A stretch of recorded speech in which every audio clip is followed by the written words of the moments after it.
This presentation summarises the results of our 2016-17 financial audits of local government entities. Please note this is a summary and the full report can be read on our website. We provided unmodified audit opinions on 98% of audited financial statements.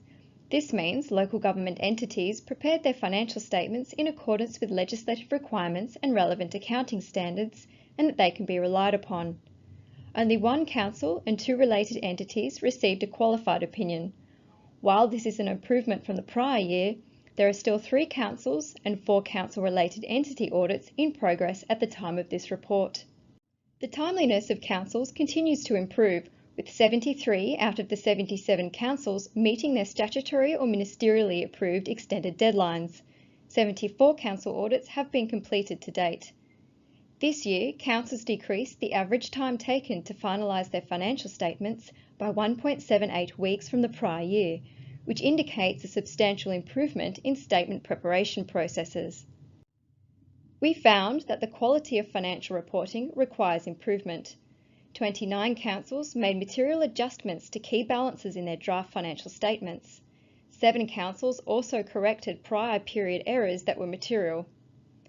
Incomplete asset registers remain an issue, with 17 councils making adjustments for assets in each of the last 2 years. Without complete and accurate asset information, councils cannot adequately plan and manage their activities.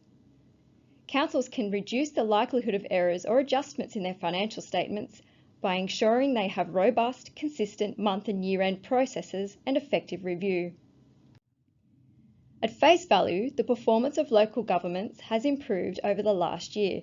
However, this has largely been driven by advanced payments of the 2017-18 financial assistance grants to local government from the Australian Government. Future advance payments are not guaranteed.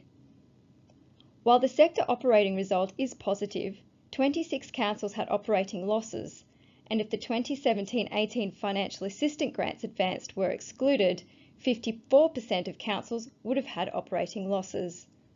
Long-term financial sustainability remains a major risk for many councils. While our ratio analysis shows the 5-year average operating surplus is consistent with the prior year, the sector is still spending more than it earns.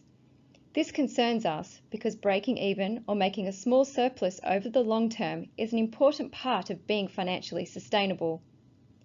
Indigenous councils have a high risk of becoming unsustainable compared to the other council segments due to their inability to raise their own revenue and because of their reliance on grant funding. Costs of living in these council areas are also higher due to the remoteness of their locations. Council's internal control effectiveness varies across the sector. We reported 307 significant internal control deficiencies in 2016-17.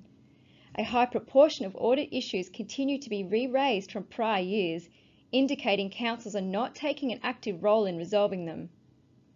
By not addressing internal control deficiencies, councils are unnecessarily exposing themselves to a higher risk of fraud and errors going undetected.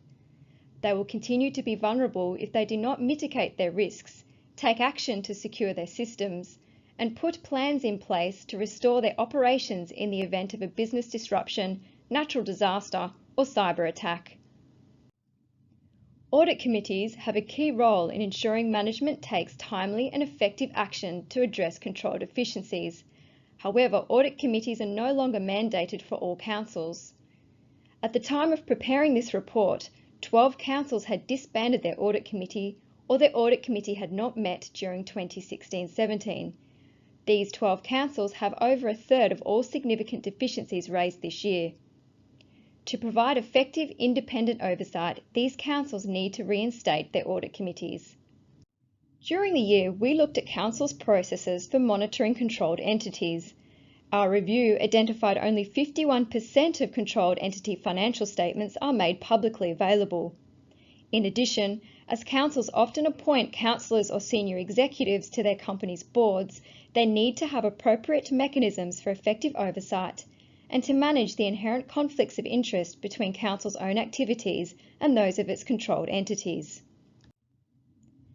Accounting for landfills is complex, and the valuation involves significant judgments and estimates.